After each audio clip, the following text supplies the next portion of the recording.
तो रिजीम परिवर्तन तब तक नहीं होगा जब तक कि आपका कोई सैनिक जत्था ईरान की भूमि पर उतरे नहीं। और ईरान की भूमि पर उतरना बहुत मुश्किल है, और उन्होंने आंकड़ा दिया कि अगर 2 लाख ट्रुप उतरता है ईरान में तो कम से कम 15,000 सैनिकों के शव की प्रतीक्षा हम सबको करनी चाहिए, उनके बॉडी को रिसीव करने के लिए तैयार रहना चाहिए। ये उनका ब्रीफिंग था अमेरिकी डिफेंस का, अमेरिकी प्रेसिडेंट को।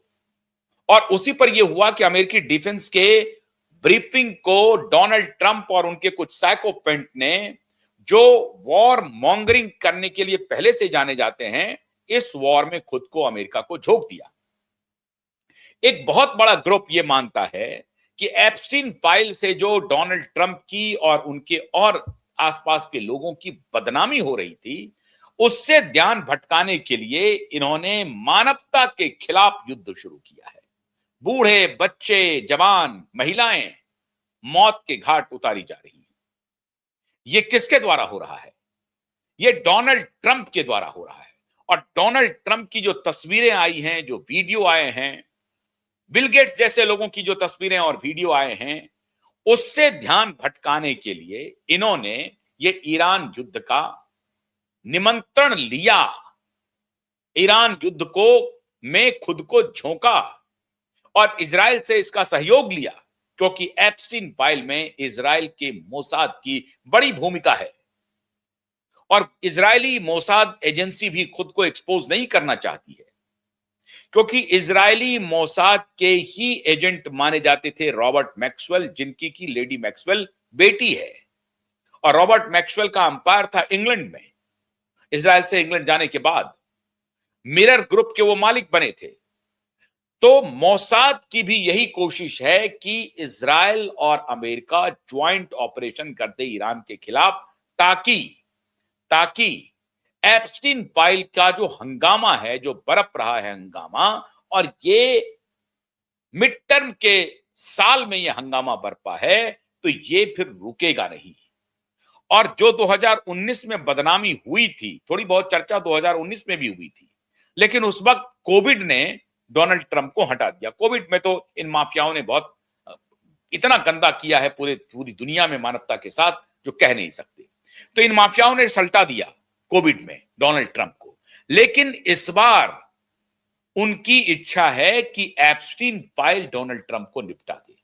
अब एप्स्टीन से बचने के लिए डोनाल्ड ट्रंप ने खुद को युद्ध में झोंका, अमेरिका को युद्ध में झोंका, और अपना रिज्यूम ठीक कर रहे हैं मिड टर्म इलेक्शन के पहले कि देखो, हमने वेनेजुएला में मादुरो को उठा लिया, और ईरान का जो सबसे खतरनाक व्यक्ति था, जिसे हम और अमेरिका पूरा हमेशा कहते रहता था कि सबसे खतरनाक है खमेनेई, उसको हमने खत्म कर दिया, मिट्टी में मिला दिया, और ईरान को लीडर विहीन कर दिया। उनके सारे डिफेंस के पर्सनल को उड़ा दिया, जो टॉप डिफेंस कमांडर थे सबको उड़ा दिया, स्ट्रेटेजिक जो लीडर्स थे सबको उड़ा दिया, उनके जो किचन कैबिनेट के लोग थे उनको खत्म कर दिया।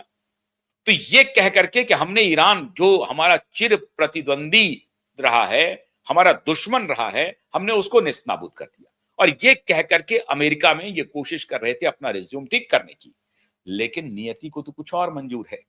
नियति ने क्या किया? मार्केट क्रैश हो गया, इकोनॉमी वर्स्ट हो चुकी है, वर्स्ट से वर्स्ट फेज में जा चुकी है इकोनॉमी। कोई माय बाप नहीं है। अब अमेरिका को लग रहा है कि अगर inflation rise on the rise है, अनएम्प्लॉयमेंट ऑन द राइज है, तो अमेरिका में लोग सड़कों पर उतर जाएंगे डोनाल्ड ट्रंप के खिलाफ। और तब शायद रिपब्लिकन में भी फूट होगी। नेता भले ही इधर उधर ना करें, लेकिन जो रिपब्लिकन के सपोर्टर हैं वो शायद डेमोक्रेट के साथ जा सकते हैं, उनके इस कहने पर कि भैया आप इस पागल नेता से हमको बचाओ, ये पागल हो चुका है, इनका पागलपन चल रहा है। और ये 39 ट्रिलियन डॉलर के कर्ज में डुबा दिया है। क्यों? क्योंकि लॉकहीड मार्टिन जैसे कंपनी को, डिफेंस की कंपनी को, जो डिफेंस कॉर्पोरेट बड़ी जाइंट्स हैं, उनको फायदा पहुंचाने के लिए, क्योंकि वो इनको इलेक्शन में फंड करते हैं। वो तो खैर डेमोक्रेट को भी करते हैं, इनको भी करते हैं। जैसे फार्मा कंपनी है, डेमोक्रेट को भी करती है, इनको भी करती है। तो फंड चाहे किसी भी पार्टी को करे, कोई भी करे, लेकिन जो कोई भी वहां पर फंड करता है वो हर पार्टी को करता है। ये वहां का चलन है। तो अभी लॉकहीड मार्टिन जैसे डिफेंस इक्विपमेंट बनाने वाली जो कंपनी है, वो उनको फायदा हो रहा है। उनके बिक रहे हैं हथियार दुनिया भर में, उनको भले ही फायदा हो रहा होगा, लेकिन उस एक फायदे से बाकी इकोनॉमी तो सरवाइव नहीं करेगी। तो जैसे कोविड के आप देखिए 1929 में जो मंदी हुई उसको ब्लैक ट्यूसडे के नाम से जानते हैं आप सभी। और उस वक्त जो मार्केट क्रैश किया था वो लगभग 34% तक क्रैश कर गया था। 26%, 20 से 26% तक का आकलन है, लेकिन बहुत जगह आप जब शोध करेंगे, रिसर्च करेंगे तो लगेगा आपको कि 30%, 34% तक मार्केट क्रैश किया था। उसके बाद 2008 में क्रैश किया, गोल्डमैन सैच्स की जो घटना हुई आपको मालूम होगा। उससे किसी तरीके से उबरा था तो 2020 में कोविड लेके आया। कोविड के दौरान भी मार्केट लगभग 34% तक क्रैश कर गया था। तो ये जो 3 फेजेस है, जो अब तक के महामंदी का जो दौर रहा है, उसमें 1929 का जो महामंदी जिसको आप कहते हैं, ब्लैक ट्यूसडे को शुरू हुआ था वो, और उस दिन के बाद 2008 और फिर 2020 की जो मंदी थी, जो कोविड काल की मंदी थी, उसके बाद अभी 2026 का ये मार्च महीना अमेरिका के लिए समझिए तबाही लेकर आया है। और अमेरिकन समझ रहे हैं कि ये डोनाल्ड ट्रंप और उनके कुछ गुर्गे की गलत प्लानिंग की वजह से, उनके जिद की वजह से, उनकी सनक की वजह से पूरा अमेरिकन इकोनॉमी ध्वस्त होता जा रहा है। अगर स्टॉक एक्सचेंज लगातार डाउनवर्ड पे हैं, कुछ दिन पहले कहा कि नहीं, एक अपने किसी साथी को 800 crore in terms of rupees की मैं बात कर रहा हूं, 800 करोड़ रुपया कुछ मिनटों में फायदा दिलाने के लिए ये इस तरह के बयान देते हैं डोनाल्ड ट्रंप। ये करते रहता है, ये चलते रहता है पूरी दुनिया में। राष्ट्राध्यक्ष ये करते रहते हैं खेल। भारत में भी होता है। पी चिदंबरम यही काम करते थे जब वो फाइनेंस मिनिस्टर थे।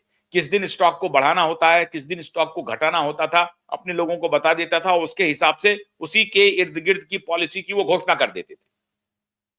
ये आरोप है पी चिदंबरम साहब के ऊपर। कैसा वो काम करते थे, कितनी सच्चाई है नहीं मालूम, लेकिन पावर गैलरी में लोग चर्चा करते हैं कि इससे वो पैसे बनाते थे। तो ये पूरी दुनिया में ये होता रहा है, ये कोई अमेरिका में नहीं हो रहा है। लेकिन डोनाल्ड ट्रंप तो राष्ट्रपति कम व्यवसायी ज्यादा है। उनको गाजा में पीस इसलिए चाहिए क्योंकि गाजा में वो रियल एस्टेट डेवलप करना चाहते हैं। इस तरह का व्यक्ति है डोनाल्ड ट्रंप। अजीब स्थिति है। एक जमाने में मैं मदद करता था जब वो WHO और कोविड के खिलाफ वो थे, तो मुझे लगा था कि ये सेंसिबल आदमी है, लेकिन ये तो इतना इनसेंसिटिव है जिसकी कोई चर्चा नहीं है। हालांकि हमारे प्रधानमंत्री ने तब थोड़ी सी गलती कर दी थी, अब की बार ट्रंप सरकार कह दिया था।